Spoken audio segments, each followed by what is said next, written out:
रमा देवी बहुत परेशान थीं। उनका आमतौर पर खुश रहने वाला 1 साल का बेटा छोटू एक छोटा तानाशाह बन गया था। कई दिनों से उनके घर पर चिड़चिड़ापन का एक परेशान करने वाला बादल छाया हुआ था। छोटू लगातार रो रहा था। उसका छोटा चेहरा ऐसे दर्द से भरा था जिसे रमा शांत नहीं कर पा रही थी। उन्होंने वह सब कुछ आजमाया था जो एक प्यारी माँ सोच सकती थी। उन्होंने उसे उसकी पसंदीदा लोरी सुनाई, उसे उसके सबसे प्यारे खिलौने दिए और घंटों तक उसे अपनी बाहों में धीरे से झुलाया। कुछ भी काम नहीं आया। जिस पल उन्हें लगा कि वह शांत हो रहा है, रोने की एक नई लहर फूट पड़ती जिससे वह असहाय और बहुत चिंतित महसूस करती। यह उनका प्यारा बच्चा नहीं था। छोटू के व्यवहार में बदलाव अचानक और परेशान करने वाला था। वह बच्चा नहीं था जो एक रंगीन खड़खड़ाहट देखते ही खुशी से गुदगुदाता था। इसके बजाय वह गोद में लेने की मांग करता, रमा से बेताब पकड़ के साथ चिपका रहता। फिर भी जिस पल वह उसे अपनी कमर पर बिठाती, वह अपनी पीठ झुका लेता और नीचे उतरने के लिए संघर्ष करता। आराम मांगने और अस्वीकार करने का यह चक्र उन दोनों के लिए थका देने वाला था। रमा को चिंता की बढ़ती भावना महसूस हुई। क्या उसे दर्द हो रहा था? क्या वह बीमार था? छोटू की दुनिया, जो कभी जिज्ञासा और खुशी से भरी थी, दुख के एक छोटे से दायरे में सिकुड़ गई थी। उसका पसंदीदा नरम टेडी बियर, जिसे वह आमतौर पर कभी नहीं छोड़ता था, अब गुस्से में अक्सर कमरे में फेंक दिया जाता था। उसे दिलासा देने का कोई भी प्रयास और अधिक गुस्से से मिलता था। दिलासा देने वाले शब्द केवल उसकी हताशा को बढ़ाते हुए लगते थे। रमा उसे देखती रही। उसका दिल सहानुभूति और भ्रम से भरा हुआ था। वह जानती थी कि यह व्यवहार मदद के लिए एक पुकार थी, एक ऐसी भाषा जिसे वह समझने के लिए संघर्ष कर रही थी। लगातार रोना और अप्रत्याशित गुस्सा पूरे घर पर भारी पड़ रहा था, जिससे तनाव और बेचैनी का माहौल बन रहा था। उसने सावधानी से उसे बीमारी के किसी भी स्पष्ट संकेत के लिए जांचा। कोई दाने नहीं थे, सर्दी का कोई संकेत नहीं था, और उसकी भूख हालांकि थोड़ी कम थी, फिर भी मौजूद थी। फिर भी दर्द से इनकार नहीं किया जा सकता था। यह उसकी आंखों में था, उसकी चीख की तीक्ष्णता में और उस बेचैन ऊर्जा में जो उसके छोटे शरीर पर हावी थी। रमा उस साधारण शांति के लिए तरस रही थी जो उन्होंने कभी साझा की थी। गले लगाने और हंसने के शांत पल। वह चिंता के सागर में खोई हुई महसूस कर रही थी। जैसे जैसे दिन नींदहीन रातों और तनावपूर्ण दिनों के चक्र में बदल गए, रमा ने विशिष्ट शारीरिक लक्षणों का एक पैटर्न देखना शुरू कर दिया। इनमें सबसे अजीब छोटू के गालों का दिखना था। एक गाल गहरा, आग जैसा लाल हो जाता और छूने पर गर्म महसूस होता, जबकि दूसरा पीला और ठंडा रहता।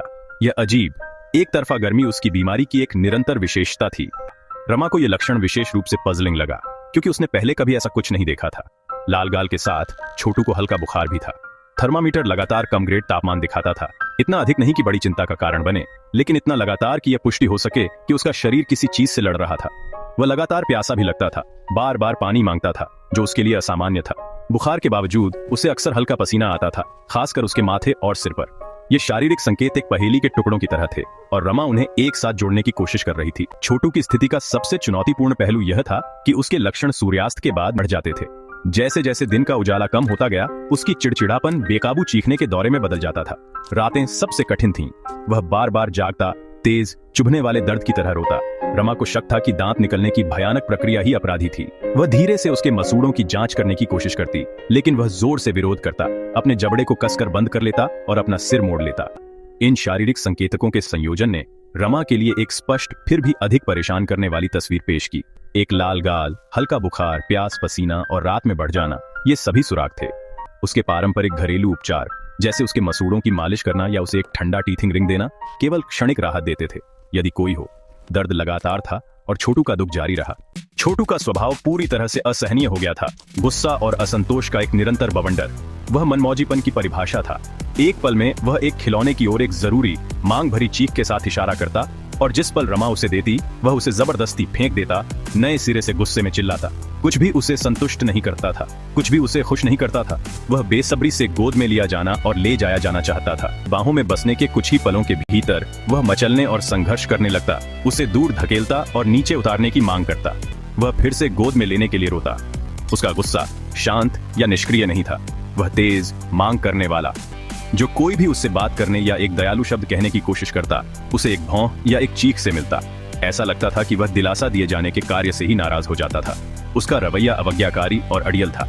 यदि रमा उसे एक गीत से विचलित करने की कोशिश करती, तो वह और जोर से रोता। यदि उसके पिता उसे एक मजाकिया चेहरे से हंसाने की कोशिश करते, तो छोटू घृणा में मुंह मोड़ लेता। यह तीव्र मानसिक और भावनात्मक स्थिति सभी लक्षणों में सबसे प्रमुख थी।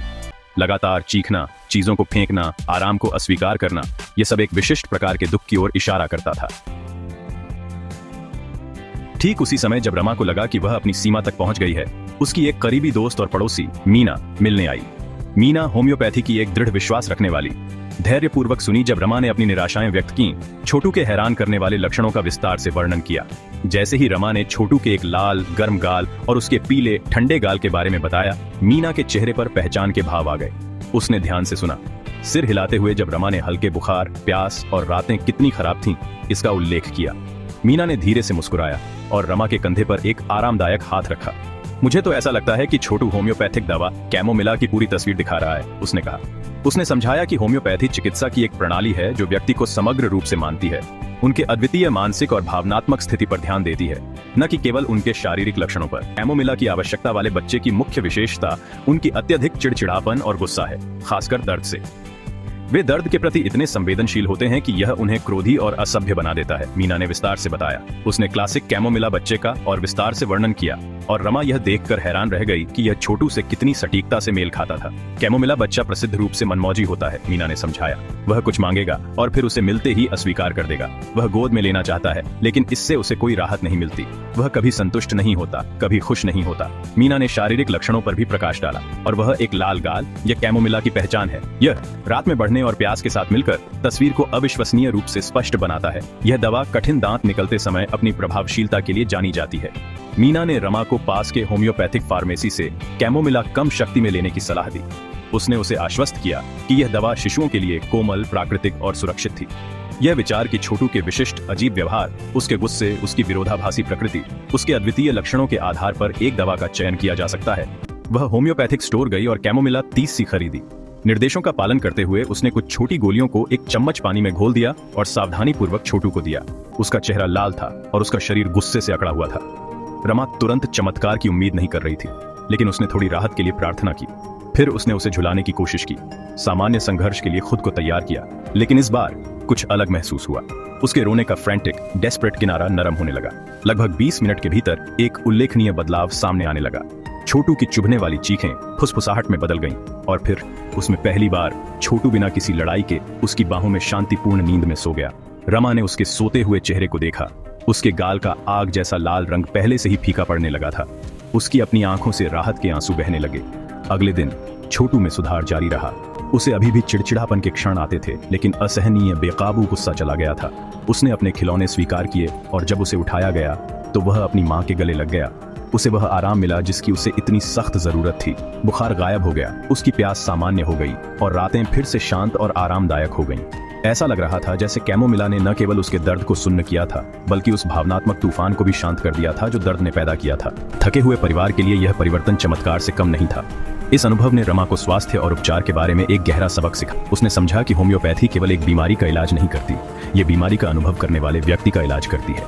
इसने स्वीकार किया कि मन और शरीर जटिल रूप से जुड़े हुए हैं। छोटू का गुस्सा और मनमौजीपन उसके दर्द के केवल दुष्प्रभाव नहीं थे, वे उसकी स्थिति का एक महत्वपूर्ण हिस्सा थे और वे वही लक्षण थे जिन्होंने सही दवा की ओर इशारा किया था। छोटू और कैमोमिला के साथ उसकी यात्रा की कहानी एक ऐसी दवा का प्रमाण बन गई जो शरीर की पूरी कहानी, शारीरिक और भावनात्मक, को सुनती है, ताकि सद्भाव में वापस आने के लिए एक कोमल, समग्र और प्रभावी मार्ग प्रदान कर सके।